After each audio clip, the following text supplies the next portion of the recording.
Tutti noi che andiamo in pista sappiamo quanto può migliorare una moto semplicemente cambiandogli dei pezzi basilari come scarico, centralina o magari un kit di sospensioni, e sappiamo quanto possa migliorare le performance, e quindi ci rivolgiamo a preparatori, a amici, a parenti, insomma tutti quelli che sanno mettere le mani sulle moto. Ma se a preparare la moto fosse la casa madre, cosa ne pensate? Lei è una Yamaha R1. Ma non è una R1 normale. Su questa R1 ha messo le mani direttamente la Factory di Iwata, o meglio, una speciale divisione di Yamaha Racing, quella che trasforma i nostri giocattoli preferiti in oggetti delle meraviglie. Pezzo dopo pezzo dopo pezzo, anche voi potrete farvi un R1 così, perché questa non è una moto fatta e finita, ma è una R1 standard su cui sono stati montati tutti i pezzi di un catalogo speciale. Un consiglio? Se avete un R1 non sfogliatelo, perché potreste entrare in un tunnel di preparazioni da cui è difficile uscire.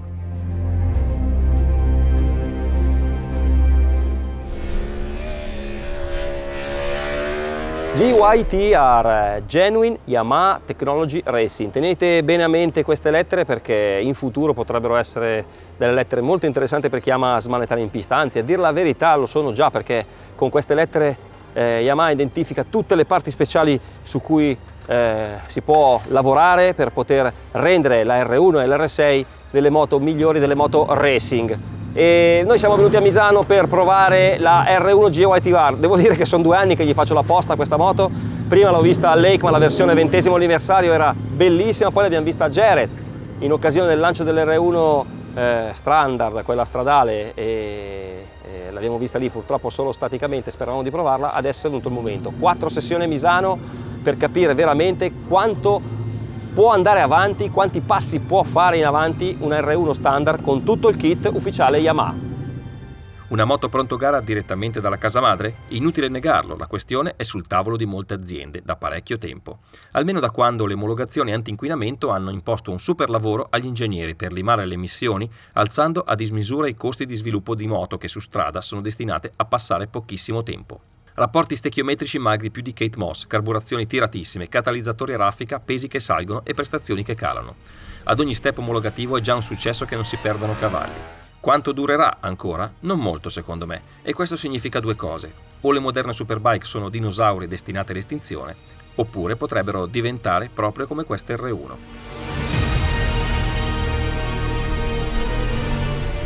Intanto è interessante vedere dove hanno lavorato in Yamaha per migliorare l'R1. Sono davvero tanti particolari montati sulla R1 GYTR, che qui ovviamente è una show bike, quindi dimostra tutto quello che si può fare. Carenatura ovviamente racing, ufficiale Yamaha, diversa piazza di sterzo, diversa le sospensioni, diversi i manubri che sono finalmente più aperti e più alti, quindi si guida meglio, pulsantiere racing, pinze freno, pompa freno, dischi, scarico, insomma ce n'è un po' di tutto, e la centralina, che è una centralina, quella che una volta si chiamava la centralina YEC, adesso è la centralina GYTR, quindi una centralina standard però modificata e aperta per poter consentire di allargare tutti i controlli possibili e immaginabili. Alla fine il risultato cos'è? Che la moto pesa 15 kg in meno rispetto alla versione standard e ha circa 12 cavalli in più, si arriva più o meno a 212 cavalli con un motore che gira molto più fluidamente, pedane arretrate, quick shifter con una logica differente, insomma c'è davvero tutto quello che si può sperare di avere su una moto praticamente da corsa. È una moto ready to race. Ma non è subito festa, il primo turno di riscaldamento lo facciamo con la R1 standard, giusto per ricordarci di che pasta è fatta la superbike di Iwata. Moto ancora oggi di livello assoluto, rigida strutturalmente, corta, con una grande capacità di chiudere le curve e il dono di farti sentire la ruota posteriore in mano. I punti deboli? Quelli che ormai conosciamo, una mappa fin troppo aggressiva nella risposta al gas, i manubri troppo stretti e spioventi e un impianto frenante non al top. Ecco, adesso immaginate di prendere un R1, valorizzarne i punti di forza ed eliminarne i punti deboli. Già che ci siete, aggiungete 12 cavalli e togliete 15 kg. A questo punto credo vi siate fatti l'idea di come funziona la R1 GYTR.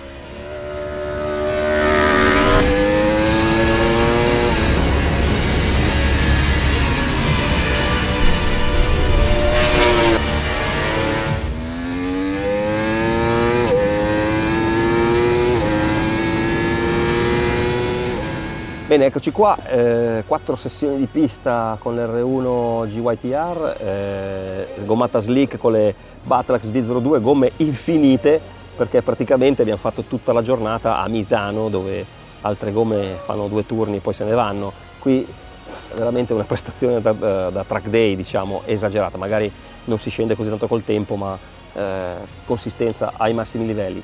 Detto questo, cosa cambia? Tante cose, perché anche a livello di guida. Prima di tutto la posizione, manubri più aperti, manubri più rialzati sono i manubri che io avrei sempre voluto sull'R1 di serie. Già questo modifica l'attitudine alla guida sportiva di questa R1 GYTR. Il motore è praticamente di serie ma gira più libero, la cosa fantastica è quando togli i catalizzatori e metti dentro un pochino di mappature più destinate alla performance e non solo all'inquinamento, i motori acquistano una fluidità pazzesca di guida e soprattutto nella fase di ingresso curva, quando si va a riprendere il gas in mano, l'R1 GYTR è cremosa, ti dà una potenza talmente in modo morbido che alla fine sembra quasi di andare piano, ma i tempi invece arrivano molto facilmente. 15 kg in meno, molto veloce a voltare, è una moto con un'attitudine ovviamente racing, con sospensioni più rigide di quelle di serie, tanto è vero che sono andato un pochino anche indietro con la compressione sia della forcella sia del monoammortizzatore, e questo per poter avere una moto che trasferisse un pochino più il carico, mi desse un pochino più di feeling. Il comando del gas è ovviamente full ride by wire, ma è studiato per restituire il feeling di un cavo. È un gas corto, un po' come il rapido che montavamo sui cinquantini.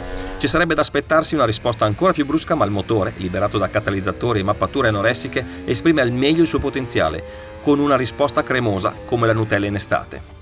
La fase del cosiddetto pick-up, cioè quando si va a riprendere in mano il gas a centro curva, è così magnificamente controllabile che puoi contare il newton-metro uno per uno, mentre vengono erogati dal 4 cilindri crossplane. Da lì in poi la salita di regime è fluida, pulita, con un sound esaltante e una spinta che non si ferma fino ai 14.500 giri di strumento. Erogazione super, motore che tende ad allungare anche di più, frenata sempre consistente.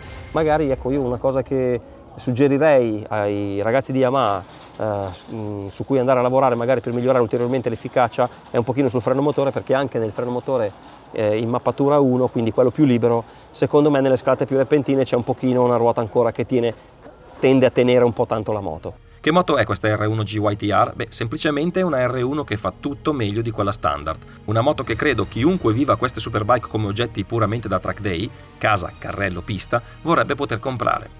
Perché alla fine è fatta benissimo con componenti di alto livello. La prendi, l'accendi e ci giri. Pochi sbattimenti. Per adesso sono tutti quindi pezzi che voi potrete acquistare direttamente dal concessionario Yamaha. Secondo me il destino di queste moto super sportive è anche questo, diventare come delle moto da cross, quindi ready to race.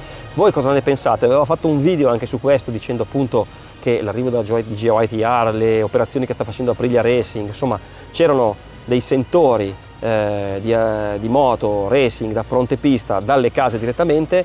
Ditemi cosa ne pensate qua sotto nei commenti e noi ci vediamo al prossimo video.